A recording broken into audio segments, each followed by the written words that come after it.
And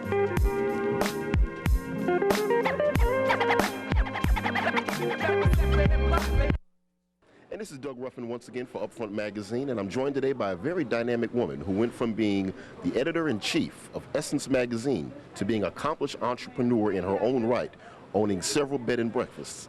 Monique Greenwood. Monique, welcome to the show. Thank you so much. Okay, Monique, talk to us first of all about what took you to Essence magazine. Well, becoming the editor-in-chief of Essence magazine was a lifelong dream of mine.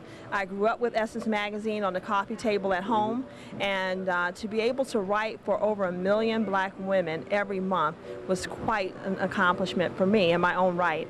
I love the magazine, and I was there for about 6 years, and then I decided to leave and to really develop my own business. And I run a collection of Afrocentric bed and breakfast inns. We now have 5 of them.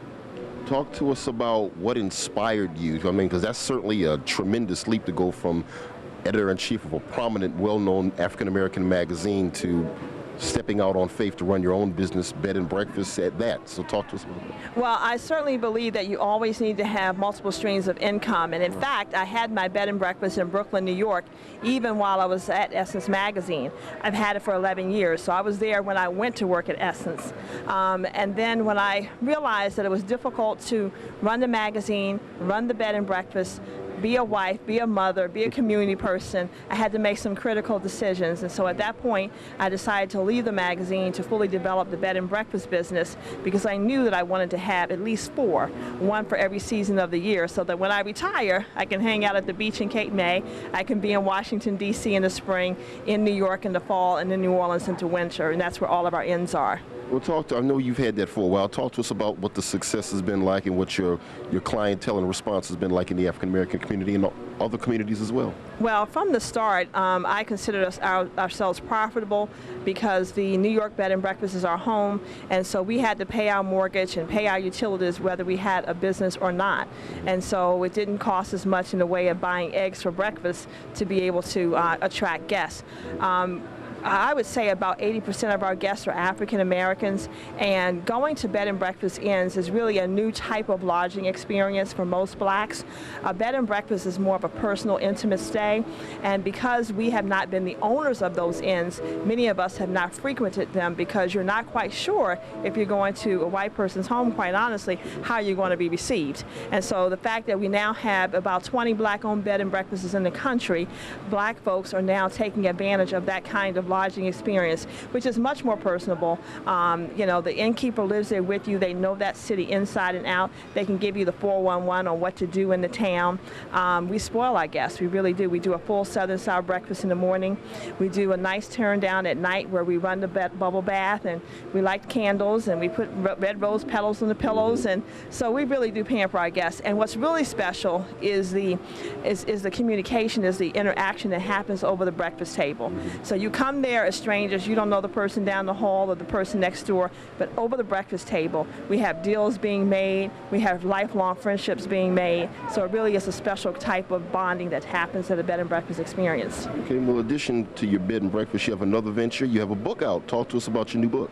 My book is called Having What Matters, A Black Woman's Guide to Creating the Life You Really Want.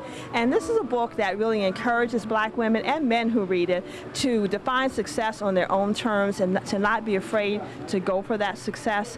And the success is really a holistic type of success. It's not just what kind of job you have or what kind of business you run, but looking at your life completely, from the relationships you have with friends and family, your sexy soulmate, to having financial freedom and money matters, to making a difference in the community and giving back. So it's a complete approach to success.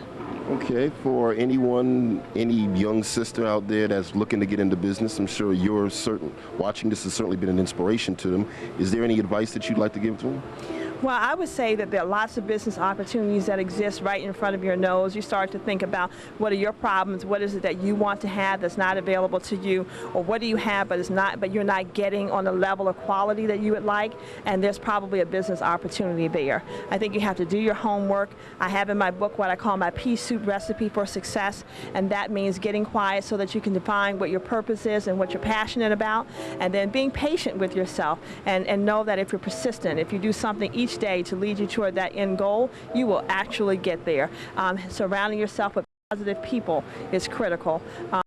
Patting yourself on the back is important, making sure that you're your own best cheerleader, and that even when you mess up, you say to yourself, hey, okay, I didn't do that so well, but guess what? I do this great. And pick yourself up, dust yourself off, and keep it moving. Okay, and speaking of keeping it moving, if anyone wants to purchase your book, where might they get it? Also, some more information, some location information on your bed and breakfast. Sure. The book is available at most bookstores. It's been out there, it's been selling out, so if they don't have it on the shelves, you can ask your local bookstore to please order it for you. Of course, I'm going to always encourage to buy it at a black-owned bookstore, though it can be found at the Barnes & Nobles of the world. Our business, again, is called Akwaba. It's spelled A-K-W-A-A-B-A. It means welcome in Akan, which is spoken in Ghana, West Africa. Our website is www.akwaba.com, and on that website, you'll see all of our locations, and you'll get all the information you need to know about how you can come and pamper yourself at one of our bed and breakfast inns. Okay, well, thank you very much for your time. Thank you. A pleasure. It's my pleasure as well. Now back to you.